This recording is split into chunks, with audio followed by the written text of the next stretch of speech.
আসসালামু আলাইকুম। জীবনের ডায়েরি ইউটিউব চ্যানেল থেকে আমি মুক্তা চলে আসলাম নতুন আরও একটি ভিডিও নিয়ে।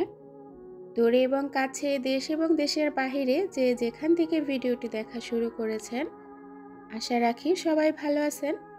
আলহামদুলিল্লাহ, আমরাও বেশ ভালো আছি। গতকাল শবে বরাত গিয়েছে, আর শবে বরাতের ভিডিওটা নিয়ে আপনাদের মাঝে হাজির হলাম। শবে বরাত সকাল থেকে রাত পর্যন্ত কেমন কেটেছে আর কি কি কাজ করেছি সেই নিয়েই ভিডিওটা সাজিয়েছি। আশা করি ভিডিওটা আপনাদের কাছে ভালো লাগবে। আপনি যখন নিজের ঘরে নীরবে কান্না করেন, আল্লাহ তখন ফেরেশতাদের উদ্দেশ্য করে বলেন, কোন জিনিস আমার এই বান্দার চোখে পানি আনলো? ফেরেশতাগণ বলেন, আপনার বান্দা সুখে নেই, আপনার বান্দা অনেক দিন হাসেনি। এই বলে ফেরেশতা কান্না করতে থাকেন এবং আল্লাহকে বলেন, হে আমার রব, আপনি জানেন আপনার এই বান্দার হৃদয়ে কি রয়েছে, অতএব আপনি তার জন্য সব কিছু সহজ করে দিন। আল্লাহ বলেন, আমার এই বান্দা এমন কিছু জীবন থেকে হারিয়ে ফেলেছে যা সে অধিক ভালোবেসেছিল। অতএব আল্লাহ বলেন, আমি শপথ করছি আমার বান্দা যা জীবন থেকে হারিয়েছে এর চেয়ে উত্তম জিনিস তাকে এনে দিব, যা দেখে দুনিয়া ও আখিরাতের সবাই বিস্মিত হয়ে যাবে। সেজদায় চোখ বন্ধ করে আল্লাহকে বলুন, ইয়া রব, আমি আপনাকে ভীষণ ভালোবাসি। নিশ্চয়ই আপনিও আমাকে ভালোবাসেন। আপনাকে ভালোবাসি মুখে ঠিকই বলি, কিন্তু কাজে কর্মে প্রকাশ করতে পারি না। কিন্তু এটা সত্য, এক ইল্লা মানে আমি আপনাকে বুঝি। আমি জানি আমার এত নিকৃষ্ট কর্মের পরেও আমাকে আপনি ভালোবাসেন, তওবার দরজা খোলা রেখেছেন। আমি জানি আপনি আমাকে ভালোবাসেন বলে এখনও নিয়ামত দিয়ে যাচ্ছেন। আমার আল্লাহ আপনার প্রতি আমার যেটুকু ভালোবাসা আছে ওইটুক ভালোবাসার উপর আপনি সন্তুষ্ট হয়ে যান, অতএব আমাকে ক্ষমা করে দিন। যখন আল্লাহ তাআলার কোনো বান্দা দোয়া করার জন্য হাত ওঠায়, তখন আল্লাহ তাআলা ফেরেশতাগণকে বলেন, থামো, এখনই দিও না, সে যেন পুনরায় আমার কাছে দোয়া প্রার্থনা করে, কারণ আমি তার আওয়াজকে খুব বেশি পছন্দ করি। হে আমার রব, আপনি আমাকে যা রিজিক দিয়েছেন তাতেই আমাকে সন্তুষ্ট বানিয়ে দিন, তাতে এতটা বরকত দান করুন এবং আমি যা হারিয়ে ফেলেছি তার তুলনায় অধিক উত্তম কিছু আমাকে দান করুন। আল্লাহ পাক আমাদের জন্য এত নিয়ামত রেখেছেন, তারপরেও আমরা কেন সন্তুষ্ট হতে পারি না? আল্লাহ পাক আমাদের জন্য এত কিছু ভেবে রেখেছেন, তারপরেও আমরা কেন শুকরিয়া আদায় করি না? সব কিছুর পরেও বলবো আলহামদুলিল্লাহ, আল্লাহ পাক আমাদের জন্য অনেক অনেক ভালো কিছু রেখেছেন। সামনের দিনগুলো আমরা যেন খুব ভালোভাবে থাকতে পারি এবং সবাই সৎ পথে বাঁচতে পারি। তো ভিউয়ার্স, সকাল থেকে কিন্তু টুকিটাকি কাজকর্ম করেছি, আপনারা সবাই দেখেছেন। আজকে যেহেতু শবে বরাত, তাই হালকা পাতলা রান্না করব, একটু ভালো মন্দ আর কি। মোস্তাকিমের বাবা সকালবেলা গরুর মাংস এনে দিয়ে মার্কেটে চলে গিয়েছেন। তো আমাদের কিন্তু শুক্রবারেও কোনো দোকান বন্ধ রাখে না। মোস্তাকিমের বাবা শুক্রবারেও দোকানে যায়, তবে আজকে তাড়াতাড়ি চলে আসবেন, রাতে যেহেতু নামাজে যাবেন। তো আমি এখানে গরুর মাংসটা বসিয়ে দিচ্ছি, রুটি বানাচ্ছিলাম। আমি কিন্তু চাউলের রুটি বানাতে পারি না, সবসময় আটা দিয়েই রুটি বানাই। তো রুটিটা বানিয়ে রাখবো, বিকেলবেলা সব কাজকর্ম শেষ করে রুটিটা ভাজবো, বুটের হালুয়া বানাবো আর পোলাও রান্না করব। এই হচ্ছে আজকের রান্না বাড়া। সকাল থেকে কাজকর্ম শুরু করে দিয়েছি, সেখান থেকেই টুকিটাকি কাজ ভিডিওতে রেখেছি। আজ সারাদিন কি কি করলাম, কি কি রান্না করলাম, একদম রাত পর্যন্ত আপনাদের সাথে শেয়ার করব। আশা করি ভিডিওটা ভালো লাগবে। তারপরেও কিন্তু ভিডিওটা একটু বড় হয়ে গিয়েছে, আপনারা সবাই একটু ধৈর্য নিয়ে ভিডিওটা দেখবেন। রুটিগুলো বানিয়ে তারপরে রেখে দিয়েছি। এখানে পোলাওটা বসিয়ে দেব। গরুর মাংসটা আমি প্রেসার কুকারে সিলিন্ডারে দিয়ে দিয়েছি। পোলাওটা আমি লাইনের গ্যাসে চালটা ভালো করে ভাজা করার পর পরিমাণ মতো পানি দিয়ে সিলিন্ডারে দিয়ে দিব। আসলে লাইনের গ্যাস শুক্রবার, তারপরে কিন্তু ফুল গ্যাসটা পাওয়া যাচ্ছিল না, হালকা পাতলা একটু গ্যাস পেয়েছি। তো এটা দিয়ে আগে গরু মাংসটা ভালো করে কষিয়েছিলাম, তারপরে আলু দিয়ে ঝোল দিয়ে আমি প্রেসার কুকারে সিলিন্ডারে দিয়ে দিলাম। তো বেশিক্ষণ লাগবে না, চালটা ভাজতে ভাজতে কিন্তু গরু মাংসটা হয়ে যাবে। তো আমি কিন্তু এখানে চাল পরিমাণ পানি দিয়েছি, আসলে আমি কখনো মেপে পানি দেই না, আমি সব সময় এইভাবেই পোলাও রান্না করি। আমি আমার নিজের অনুমান অনুযায়ী পানিটা দিয়ে থাকি। একদম নর্মালভাবে পোলাওটা বসিয়ে দিয়েছি।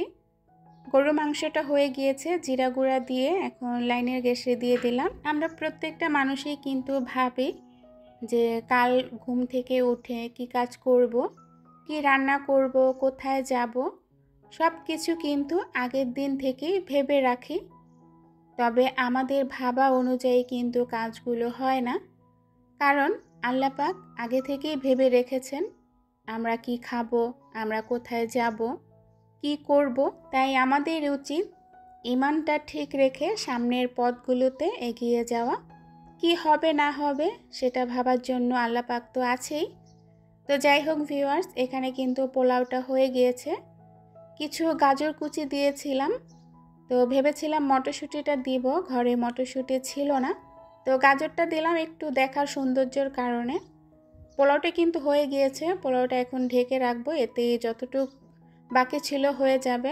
রান্নাটা শেষ করে দুপুরের খাবারটা খেয়ে নিব, খেয়ে তারপরে কিন্তু বাকি কাজকর্মগুলো করব। এখানে সালাদ বানিয়েছিলাম, গরুর মাংস আর পোলাও, এটাই দুপুরের খাবার। খাওয়া শেষ করে চলে আসলাম আবারও রান্নাঘরে। বুটের ডালটা সকালে প্রেসার কুকারে সিদ্ধ করে রেখেছিলাম, তারপরে ব্লেন্ডার করতে দিয়েছিলাম। তো ব্লেন্ডারে কিন্তু তেমন একটা ভালো হয় নাই, তারপরে আবার আমি পাটায় বেটেছি। এখন এখানে হালুয়াটা বানিয়ে নিব। কিছু গুঁড়া দুধ, চিনি, স্বাদ মতো লবণ, গরম মশলা দিয়ে আমি কিন্তু বানিয়ে নিচ্ছিলাম। বুটের হালুয়া বানাতে কিন্তু অনেক বেশি কষ্ট হয়, কারণ অনেক নাড়াচাড়া করতে হয়, না হলে নিচ দিয়ে লেগে যাওয়ার সম্ভাবনা থাকে। তো নাড়তে নাড়তে কিন্তু হাত পুরো ব্যথা হয়ে যায়। হালুয়াটা কিন্তু প্রায় হয়ে এসেছে, উঠিয়ে আমি এখন বানিয়ে নিব। আমি আবার এত সুন্দর করে হালুয়া বানাতে পারি না, তবে যতটুকু পারি অতটুকুই চেষ্টা করেছি ভালো করে বানানোর। প্রথমে কিন্তু আমি ট্রেতে নিয়েছিলাম বানানোর জন্য, পরে ট্রেটা কেমন যেন একটু ছোট ছোট হয়ে গেল, তারপরে দেখা গেল যে ট্রেটার মধ্যে ভালো হচ্ছে না, তারপরে ট্রেটা চেঞ্জ করে আমি একটা স্টিলের প্লেটে নিলাম। তো আমি কিন্তু হালুয়াটা বানিয়ে রেখে চলে আসলাম ঘর মোছার জন্য। সব কাজকর্ম শেষ করে কিন্তু ঘর মোছার জন্য এসেছি, কারণ কাজকর্ম করলে ঘরটা আবারও নোংরা হয়ে যাবে। তাই চিন্তা করলাম সবগুলো কাজ শেষ করে ঘরটা মুছলে ঘরটা খুব সুন্দর থাকবে।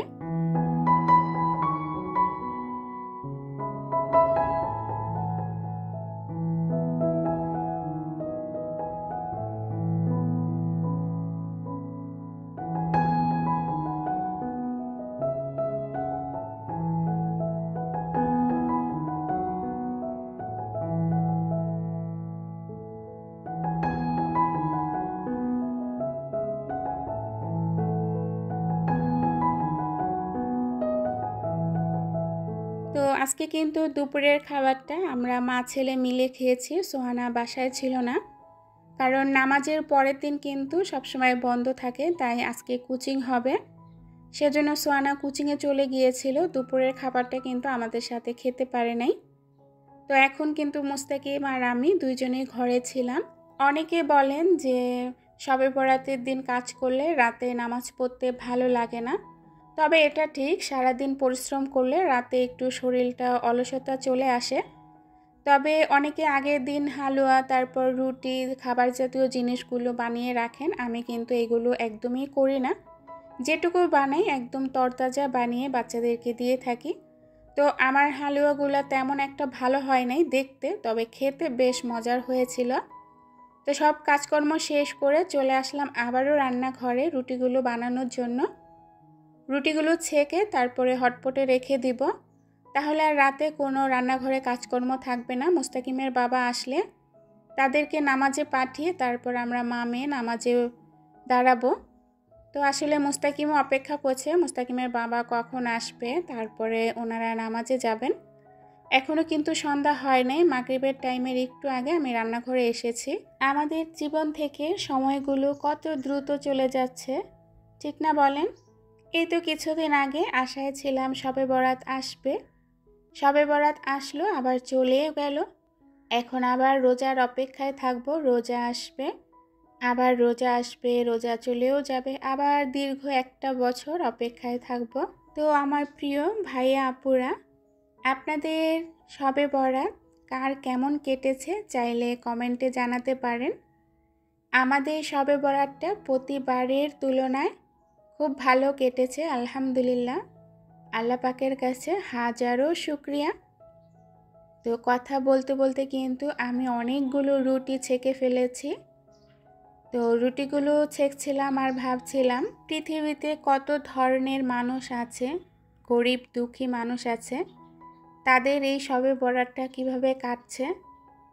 তো সেটা ভাবতে ভাবতে রুটিগুলো বানিয়ে ফেললাম। এখন রুটিগুলো একটু হালকা ঠান্ডা করে আমি হটপটে রেখে দিচ্ছি।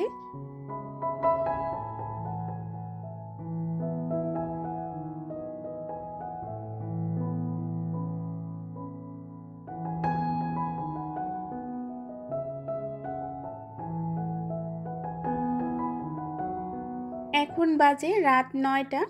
মুস্তাকিমের বাবা চলে এসেছে, তো বাবা ছেলে মিলে এখন নামাজে চলে যাবে। তাদেরকে বিদায় দিয়ে আমরা মা মেয়ে মিলে নামাজে দাঁড়াবো। তো মুস্তাকিম অনেকক্ষণ ধরে অপেক্ষা করছিল ওর বাবা কখন আসবে।